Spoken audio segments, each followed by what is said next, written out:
s'agit en fait d'un processus psychothérapeutique que j'ai développé sur la base de l'aromathérapie et en m'appuyant également sur un livre de Caroline Myss, Le contrat sacré, et sur les travaux du psychiatre Stanislas Grof, tchèque, que peut-être certains d'entre vous connaissent déjà.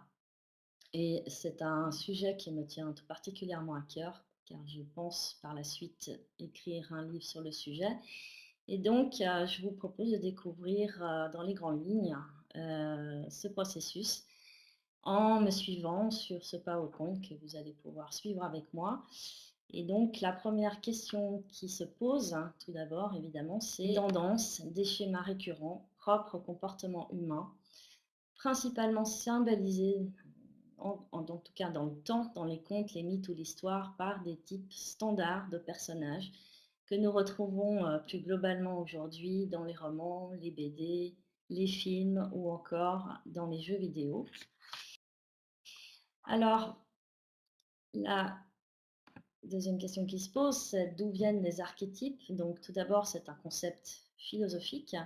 La notion d'archétype découle de l'inspiration et de la tradition philosophique.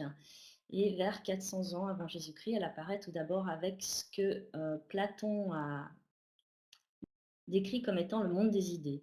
Selon lui, le monde intelligible, le monde réel, c'est-à-dire notre monde quotidien, des hommes et leurs perceptions, n'est que le reflet d'un monde idéal formé de pures idées. Et cette théorie est reprise par la suite puis développée par le philosophe Plotin, qui est le fondateur notamment de l'école néoplatonicienne de Rome. Il y a également le philosophe grec Xénocrate qui donne la définition suivante de l'idée ou de la forme intelligible selon Platon, qui est cette idée centrale. L'idée est la cause qui sert de modèle aux objets dont la constitution est inscrite de toute éternité dans la nature.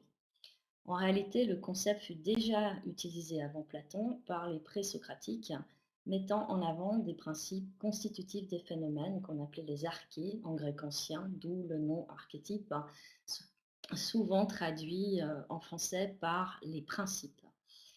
Ensuite, nous avons une deuxième origine qui est en fait une origine anthropologique. L'amant, l'amante, le bouffon, le fond du roi, le hors-la-loi, l'explorateur ou le pionnier, le créateur, le guerrier ou le héros, le magicien, le sage, le roi, la reine ou le dirigeant. Ça, ce sont les principaux, les plus répertoriés. Ils possèdent chacun donc leur propre valeur, lacunes, force, ambition, motivation et comportement. Maintenant, en me penchant plus précisément sur ces archétypes, je me suis aperçue qu'il y avait ce qu'on pourrait appeler des plans et des contrats. Donc, je me suis aperçue que les révélations contenues dans ces 12 archétypes en particulier favorisent le développement, la révélation et le dépassement des limites de la personnalité et de ce que l'on pourrait appeler son sous-produit, l'ego. Ensuite, l'épanouissement, la guérison et la libération de notre âme. Et pour finir, l'expression des attributs relatifs à notre conscience. Donc, l'ensemble de ces révélations mène à la réalisation et à l'intégration de ce que l'on pourrait appeler 3 potentiels fondamentaux. Donc, vous pouvez le voir sur les petits tableaux en noir. Nous avons le potentiel de survie, donc, qui est un potentiel relatif à l'ego et la personnalité. Le potentiel de vie, qui, lui, est relatif au potentiel de l'âme, ou de l'essence, ou du cœur. Nous avons enfin le potentiel divin, qui, lui, est relatif au potentiel de la conscience au sens large du terme, pas la conscience quotidienne, qui comprend l'esprit et la volonté. La croissance et l'expression de ces potentiels dépendent de la mise en place d'un plan et d'un contrat spécifique. Donc nous avons le plan et le contrat de survie. Ensuite, nous avons le plan et le contrat de vie, le plan et le contrat divin.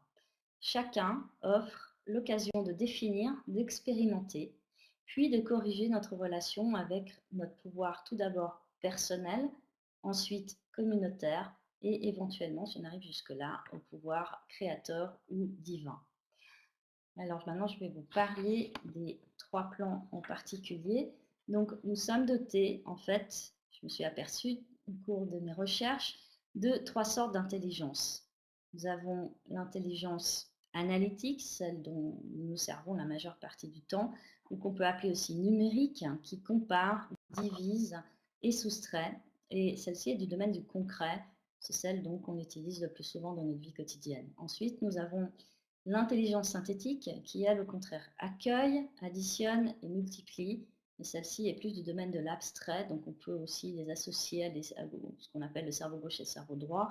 Et nous avons pour finir l'intelligence symbolique, qui associe ces deux intelligences précédentes, à savoir l'analytique et la synthétique. Donc, au cours de ma pratique professionnelle, j'ai réalisé que l'utilisation de chaque intelligence correspondait aussi à ce qu'on pourrait appeler un plan de travail précis. Et ces 3 plans de travail constituent des étapes, on va dire, incontournables que nous devons idéalement traverser au cours de notre existence et achever au cours de cette existence donnée, ce qui bien évidemment est loin d'être le cas, comme vous le verrez après. Donc, nous avons le plan de survie, qui est le plan de travail propre à l'intelligence analytique et à l'ego, le plan de vie, qui est le plan de travail propre à l'intelligence synthétique et à l'âme, et pour finir, le plan divin, qui est le plan de travail propre à l'association de ces deux intelligences, et donc à ce qu'on pourrait appeler notre conscience primordiale ou divine, c'est-à-dire notre conscience de base, la plus vaste. Chaque intelligence, et par conséquent chaque plan de travail, comporte 4 archétypes principaux. Donc collectivement, ces 12 archétypes s'apparentent, on pourrait dire, à des jalons, nous poussant à dépasser notre mythe personnel qu'on met en place au moment de notre naissance, comme on le verra un petit peu plus loin, afin d'accomplir le but véritable de notre existence, ce pourquoi on est venu sur Terre, à savoir la progression globale, on va dire, de la conscience humaine.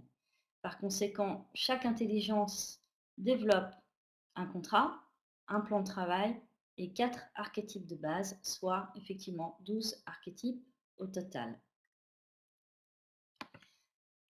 Maintenant, en m'appuyant tout d'abord sur les enseignements reçus dans le cadre de l'aromathérapie au sujet des archétypes, comme je disais tout à l'heure, puis en explorant en particulier le travail de Caroline Niché et moi-même élaboré un système novateur et original